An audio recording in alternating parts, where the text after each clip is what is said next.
In today's video, I'm going to teach you how to add an IMAP account to the Outlook app. To get started, go ahead and open Outlook on your computer.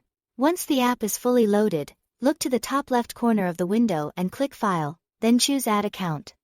This is where Outlook lets you connect a new email account, and in this case, we will be setting it up manually so you can enter the exact IMAP server details yourself. When the account setup window appears, type in your full email address. Before continuing, open Advanced Options and make sure to check the box that says, Let me set up my account manually. This part is important because it gives you control over the account type and server settings, instead of letting Outlook try to guess them automatically. After that, click Connect. Outlook will then show you different account setup choices. From those options, select IMAP. IMAP is usually the best choice if you want your emails to stay synced across multiple devices, since messages remain stored on the mail server and update everywhere you use that account. Now you will need to enter your server information. For the incoming mail server, type imap.yourdomain.com and use port 993.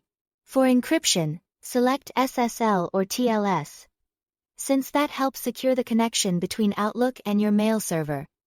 Then move to the outgoing mail server settings. Enter smtp.yourdomain.com as the SMTP server. For the outgoing port, use 465 or 587, depending on what your email provider requires. For encryption on the outgoing side, choose Start TLS or SSL, again based on the settings provided by your provider. Take a moment here to double-check everything carefully. A small typing mistake in the server name, port number, or encryption method can prevent Outlook from connecting properly. Once all the details are entered correctly, continue to the sign-in step. Now, enter your email account password and click Connect. Outlook will attempt to verify the settings and log you in.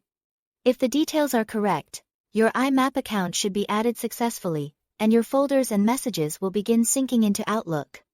Depending on the size of your mailbox, this may take a little time, so don't worry if everything doesn't appear immediately. And that's it. Thanks for watching.